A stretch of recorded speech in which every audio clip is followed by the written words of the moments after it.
Hello, un petit mémento sur les réactions d'oxydoréduction. Donc, une réaction d'oxydoréduction, c'est une réaction chimique qui est basée sur un échange d'électrons entre deux molécules, entre un oxydant et un réducteur. Un oxydant va accepter des électrons, c'est-à-dire qu'on peut écrire oxydant plus électron, donnera bien sûr du coup un réducteur, et à l'inverse, un réducteur donne des électrons. On peut donc écrire que un réducteur donne un oxydant plus un électron. Autrement dit, le réducteur va donner l'électron à une autre molécule et donne un oxydant. L'électron qui est ici, effectivement, sera échangé avec une autre molécule. Donc ce réducteur donne cet électron. De même que cet oxydant va réagir avec un autre réducteur et accepter l'électron de l'autre réducteur. Du coup, cet oxydant donne la molécule réduite. Globalement, on retrouve ça. L'oxydant réagit avec un électron et donne un réducteur. Dans ce sens-là, c'est une réaction de réduction, puisque l'oxydant devient un réducteur, donc c'est une étape de réduction. Dans l'autre sens, le réducteur va donner un électron plus l'oxydant. Dans ce sens-là, c'est une réaction d'oxydation, tout simplement parce que le réducteur devient un oxydant. On parle de couple d'oxydoréducteurs. Donc, par convention, toujours, on écrit d'abord la molécule oxydante et en deuxième, la molécule réductrice. Ça, c'est par convention. Donc, tous les couples d'oxydoréduction s'écrivent toujours comme ça. Donc, si on prend un exemple, le couple Fe3+, Fe2+, par convention, on sait que celui-ci, c'est l'oxydant et que celui-ci, c'est le réducteur. On peut donc écrire que Fe3+, c'est l'oxydant, Fe2+, le réducteur, et on peut donc écrire que Fe3+, plus électron, oxydant plus électron donne réducteur, ou alors réducteur va donner l'oxydant plus électron. Ça marche dans les deux sens, selon les autres molécules avec lesquelles elles vont réagir. Pour les couples. Pour terminer sur ces couples d'oxydants réducteurs, on associe à chacun de ces couples un potentiel d'oxydoréduction. Donc c'est plutôt un potentiel de réduction, en l'occurrence, c'est en volts. Et en fait, ce potentiel d'oxydoréduction va permettre de classer les couples les uns par rapport aux autres. Donc, globalement, plus le potentiel est grand, plus l'oxydant est fort, et inversement, plus le potentiel est petit, plus le réducteur est fort. On parle de potentiel d'oxydoréduction E, mais souvent, pour classer les molécules, on parlera de potentiel d'oxydoréduction E0. Le 0 signifie que nous sommes en conditions standard, pH 0, toutes les molécules sont égales à 1 mol par litre, température de 20 degrés, etc. Donc, conditions standards qui permettent de mieux comparer les molécules les unes par rapport aux autres. En biologie, bien sûr, lorsqu'on parle de cellules, on rajoute un E', 0. Ce sont des conditions standards physiologiques, tout simplement parce que le pH 0 n'a aucune signification dans une cellule, donc on se mettra à pH 7, on se mettra à une température également convenable, mais généralement, enfin, c'est pas généralement, les molécules sont toutes toujours à 1 mol par litre de concentration. Donc ça n'a pas de sens dans la cellule, par contre ça permet de classer les molécules les unes par rapport aux autres et de prévoir ce qui va pouvoir se passer comme réaction. Pour terminer sur ces histoires de couples d'oxydoréduction, voici un ensemble de couples d'oxydoréduction. Donc à chaque fois l'oxydant, par exemple pour le lithium Li+, et le réducteur Li. Donc ça c'est un premier couple. Si je compare ces différents couples, je m'aperçois que ce couple lithium a celui qui a le potentiel à -3, alors que le couple ici F2F pour le fluor a un potentiel à 2,87. Donc celui qui a le potentiel le plus fort, c'est celui-ci, celui qui a le potentiel le plus faible, c'est celui-ci. Du coup, ce couple-là a le réducteur le plus puissant, le réducteur le plus fort. Ce couple-là a l'oxydant le plus fort, puisque c'est lui qui a le potentiel le plus fort, donc on voit tout de suite que globalement on pourrait faire réagir cet oxydant avec ce réducteur sans problème. Tous les autres sont classés de façon intermédiaire, donc globalement, plus le potentiel d'oxydoréduction est faible, moins l'oxydant est fort, donc Voilà, on voit bien que plus vous allez vers les négatifs, l'oxydant est plus faible. Et bien sûr, la classification se fait dans l'inverse, c'est-à-dire que plus le potentiel est faible, plus le réducteur est puissant. Voilà. Comment fait-on pour écrire une demi-équation d'oxydoréduction? Il faut faire intervenir à chaque fois des électrons, forcément, puisque ce sont des réactions où il y a des échanges d'électrons. Donc lorsqu'on vous donne un couple d'oxydoréduction, par exemple, on va prendre FAD, FADH2. Je rappelle que FAD, flavine, adénine, dinucléotide, c'est un coenzyme d'oxydoréduction qu'on retrouve dans le métabolisme cellulaire. Donc, comme d'habitude, ici, vous avez l'oxydant, ici, le réducteur, toujours. Donc globalement, on peut se retrouver aussi, parce que c'est pas évident de savoir, tiens, lequel est l'oxydant, lequel est le réducteur. Tout simplement, à partir du moment où vous avez des hydrogènes en plus, c'est une molécule qui est plus réduite. De même que les molécules qui ont des oxygènes en plus, pas ici, mais les molécules qui ont des oxygènes en plus sont des molécules plus oxydées. Donc celui-ci, l'oxydant, et là le réducteur, parce que présence d'hydrogène en plus. L'hydrogène, en fait, c'est H+, plus électrons. Donc cette molécule a des électrons en plus qu'elle va pouvoir donner, donc c'est donc bien un réducteur. Donc, deux étapes pour écrire la demi-équation. 1, vous écrivez sans réfléchir, oxydant plus électron donne raid. Et puis, deuxième étape, il faudra équilibrer. Y a-t-il assez d'électrons? Y a-t-il, en l'occurrence, par exemple, ici, des hydrogènes qu'il faut mettre en plus, etc. Donc, dans notre exemple, sans réfléchir, je vais pouvoir écrire que FAD plus électron donne FADH2. Oxydant plus électron donne réducteur, et maintenant, on va équilibrer. Je m'aperçois que de ce côté-là, vous avez deux hydrogènes, donc forcément, à gauche, il faut que je fasse intervenir également deux hydrogènes. Alors, on les décompose en H+, et électrons, donc j'ai deux H+, pour deux hydrogènes ici, et du coup, je m'aperçois qu'il me manque un électron forcément. Si j'ai deux H+, il me faut deux électrons, et il vient FAD plus deux électrons plus deux H+, donnera FADH2. Donc là, la réaction est équilibrée. On s'aperçoit que c'est un couple qui fait intervenir, qui échange deux électrons à la fois.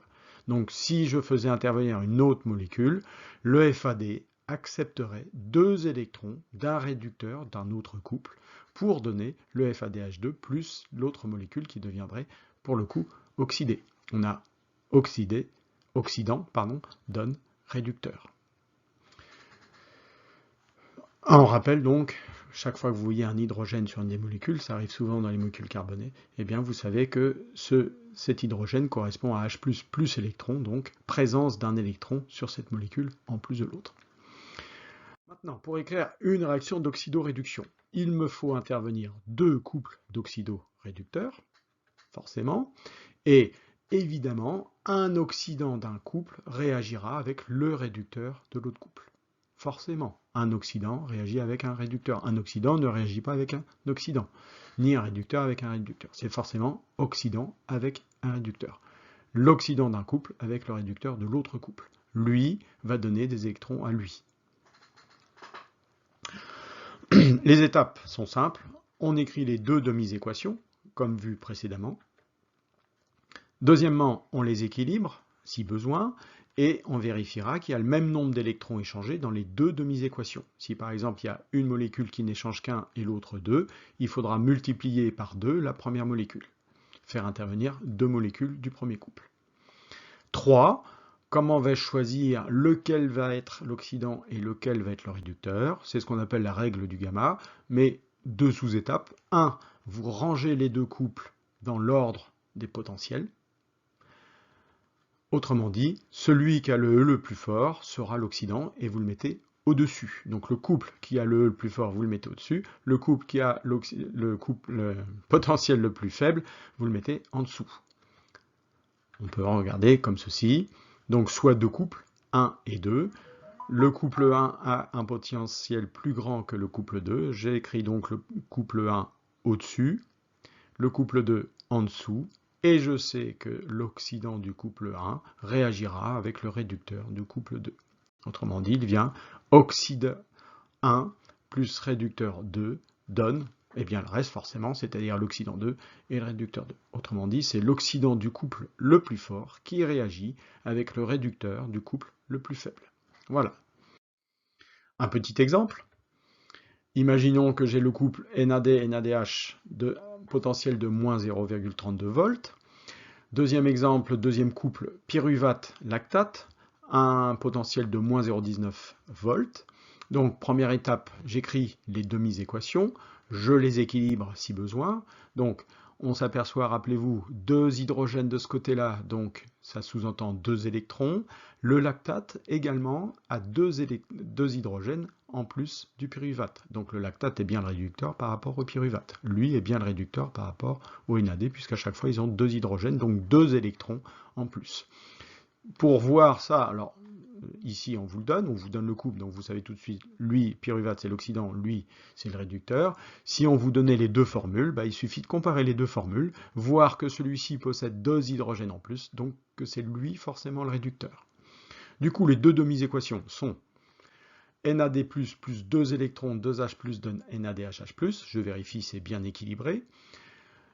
Pyruvate plus 2 électrons plus 2H+, donne lactate. C'est bien équilibré également parce que j'ai 2 hydrogènes de ce côté-là que je ne vois pas, je n'ai pas écrit les formules.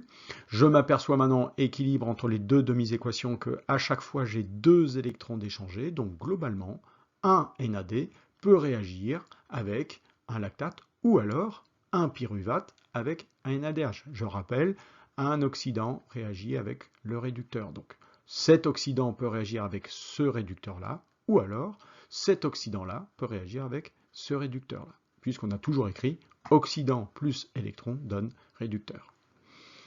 Pour choisir, il faut que je range mes deux couples par ordre de potentiel. Celui qui a le potentiel le plus fort, c'est pyruvate lactate, moins 0,19.